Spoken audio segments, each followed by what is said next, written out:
Praise the Lord. ഇയ്യോബിൻ്റെ പുസ്തകം 3-ാം അധ്യായം 1 മുതൽ 26 വരെയുള്ള തിരുവചനങ്ങൾ. അനന്തരം ഇയ്യോബ് വായ് തുറന്ന് തൻ്റെ ജന്മദിവസത്തെ ശപിച്ചു. ഇയ്യോബ് പറഞ്ഞതെന്തെന്നാൽ, ഞാൻ ജനിച്ച ദിവസവും ഒരു ആൺ ഉൽപ്പാദിച്ചു എന്നു പറഞ്ഞ രാത്രിയും നശിച്ചു പോകട്ടെ.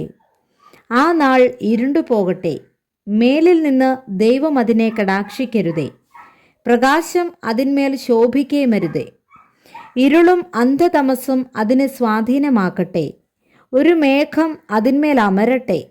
പകലിനെ ഇരുട്ടുന്നതൊക്കെയും അതിനെ പേടിപ്പിക്കട്ടെ. ആ രാത്രിയെ കൂരിരുൾ പിടിക്കട്ടെ. അത് ആണ്ടിൻ്റെ നാളുകളുടെ കൂട്ടത്തിൽ സന്തോഷിക്കരുത്. മാസങ്ങളുടെ എണ്ണത്തിൽ വരികയുമരുത്. അതെ, ആ രാത്രി മച്ചിയായിരിക്കട്ടെ. ഉല്ലാസഘോഷം അതിലുണ്ടാകരുത്. മഹാസർപ്പത്തെ ഇളക്കുവാൻ സമർത്ഥരായി ദിവസത്തെ ശപിക്കുന്നവൻ അതിനെ ശപിക്കട്ടെ. അതിൻ്റെ സന്ധ്യാനക്ഷത്രങ്ങൾ ഇരുണ്ടു പോകട്ടെ. അത് വെളിച്ചത്തിന് കാത്തിരുന്ന് കിട്ടാതെ പോകട്ടെ. അത് ഉഷസ്സിൻ്റെ കണ്ണിമ ഒരിക്കലും കാണരുത്.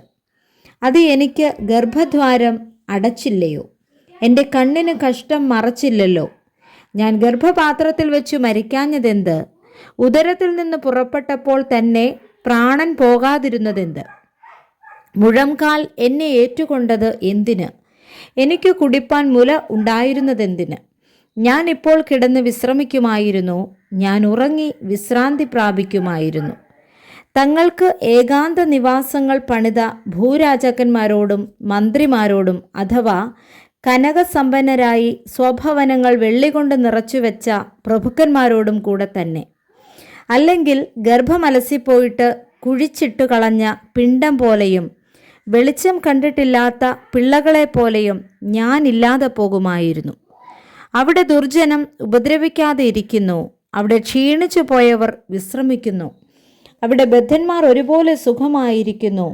പീഡകന്റെ ശബ്ദം അവർ കേൾക്കാതിരിക്കുന്നു. ചെറിയവനും വലിയവനും അവിടെ ഒരുപോലെ. ദാസന് യജമാനന്റെ കീഴിൽ നിന്ന് വിടുതൽ കിട്ടിയിരിക്കുന്നു. അരിഷ്ടന് പ്രകാശവും ദുഃഖിതന്മാർക്ക് ജീവനും കൊടുക്കുന്നതെന്തിന്? അവർ മരണത്തിനായി കാത്തിരിക്കുന്നു, അത് വരുന്നില്ല താനും. നിധിക്കായി ചെയ്യുന്നതിലുമധികം അവർ അതിനായി കുഴിക്കുന്നു. അവർ ശവക്കുഴി കണ്ടാൽ സന്തോഷിച്ച് ഘോഷിച്ചുല്ലസിക്കും. വഴി മറഞ്ഞിരിക്കുന്ന പുരുഷനും ദൈവം നിരോധിച്ചിരിക്കുന്നവനും ജീവനെ കൊടുക്കുന്നതെന്തിന്?